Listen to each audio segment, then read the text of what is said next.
I still hear the click of the turn signal that night, that polite little tick-tick in the dark, like the city itself was apologizing for what was about to happen. Talia was the kind of person who used her blinker on an empty street, who kept napkins in the glove box, who texted me home safe after late shifts even when I was the one snoring. Harborview Avenue was quiet ocean air in the trees, and then a cruiser slid in behind her bumper like a shark. Shadowlight siren the whole show. "Evening, ma'am," license one voice said, flat practiced. "I'm heading home from the airport, sir." Did I? Don't talk hands where I can see them. I wasn't there, I know, but I've heard enough dash cam audio, enough witness phone videos to fill in the spaces. The part that sticks with me is her breath, that small catch in it when fear outruns reason. A scuffle, a barked order, that crisp snap of something hard meeting something soft, and then nothing. Harborview swallowed it, the siren went quiet, and I didn't know anything until my phone started howling on the kitchen table. "Roman, it's about Talia." That's how it begins in my head every time. My mother's stew still steaming on the stove. My little brother Jace laughing at some dumb clip feed on the coffee table like I hadn't told him 1,000 times to knock it off. Me in the garage, grease on my hands, losing myself in the rhythm of a carburetor that needed patience, not force, and then a voice I recognized from patrols in our neighborhood calling me by name like we were buddies. "She didn't make it," he said, and his words didn't land, they spun. And I remember the sound my wrench made when it hit the concrete, a long, lonely ring like a church bell for one. People will tell you there's a right way to grieve, pray, breathe, let the system work. But I grew up in a place where grief gets treated like litter. You report it, you bag it, you watch the wind carry it off. I'd done my whole life the way folks said, kept my head down. After I got out, took the night shifts, said yes, sir, to men with badges who were my age but carried themselves like kings. Didn't matter. Talia was gone, and the 7th District would write it up. Cold non-compliance, escalation, those tidy words that hide everything ugly. I switched off every light in that garage and sat in the dark, counting my breaths, trying to talk myself out of the person I used to be. See, people always thought I was a problem. The shoulders, the tattoos, the way I don't smile unless I mean it. They figured I'd swing first and think later. Truth is, I learned discipline the hard way.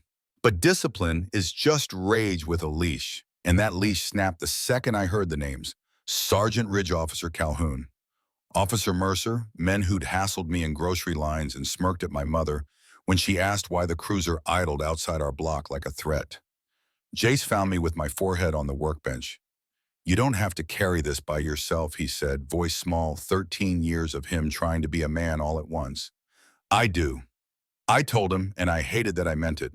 I tried the front door first, the straight way, the way I was supposed to. An attorney friend filed a request for the body cam. It came back with minutes missing, like the city had developed amnesia. A woman at Internal Affairs kept calling me sir while she explained the backlog and the process and how everything takes time. The precinct's PR page posted a sunset photo with a caption about community trust. People from Harborview liked it with heart emojis, and I threw my phone across the room so I wouldn't read the comments. When official doors lock, you knock on the crooked ones. An old friend in dispatch slid me shift rotations on a napkin. A mechanic who does fleet maintenance for the city owed me and accidentally left a toolbox open. Spare fobs gate codes scribbled on tape. A rookie with a conscience told me Ridge parked on the 3rd level near the stairwell because he was a cardio guy like that made any of this athletic. I mapped their habits the way I used to map engines, which parts heat up fast, which ones fail under load. Calhoun liked the bar on Bay Street with the blacked-out windows and the cheap bourbon. He never tipped. Cash, always card thought, that made him safe. Mercer drove home past the old cannery every night at 1:10 a.m., always rolled the stop at Dock and Elm. I drew it all on butcher paper on my kitchen wall lines, arrows times, while my mother sat in the next room holding Talia's scarf like a rosary.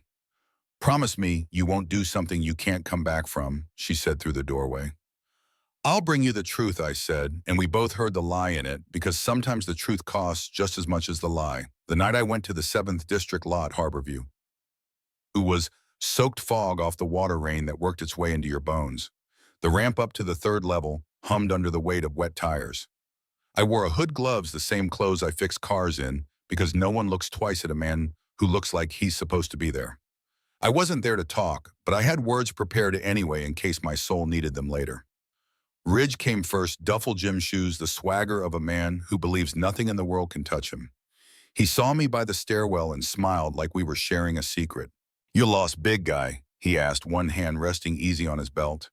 "You pulled over a woman on Harborview Avenue," I said, my voice steady like I was ordering parts. "Her name was Talia. She was my sister."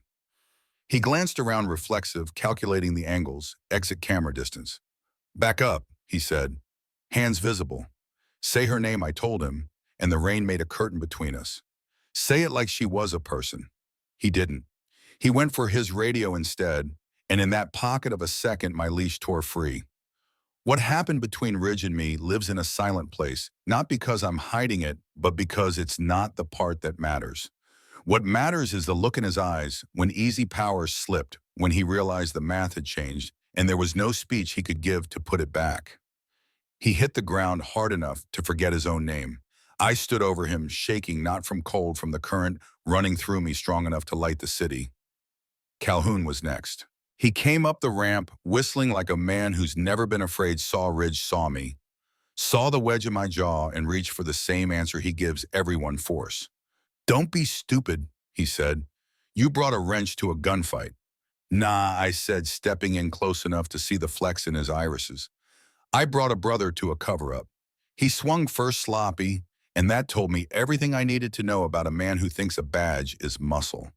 I took him down ugly, not because I wanted to, because clean wasn't an option any of them had offered my sister. Mercer ran. Of course he did. Past the stairwell, past the no loitering, sign shoes squeaking on wet concrete. I caught him by the sleeve, spun him, and for a second his face looked young, like any kid who joined a thing bigger than himself and didn't realize it would swallow him. "I didn't touch her," he blurted, palms up, water in his eyelashes. I was just there. Just there. As if there wasn't the whole point. As if history doesn't get built by all the men who were just there when someone weaker was being crushed.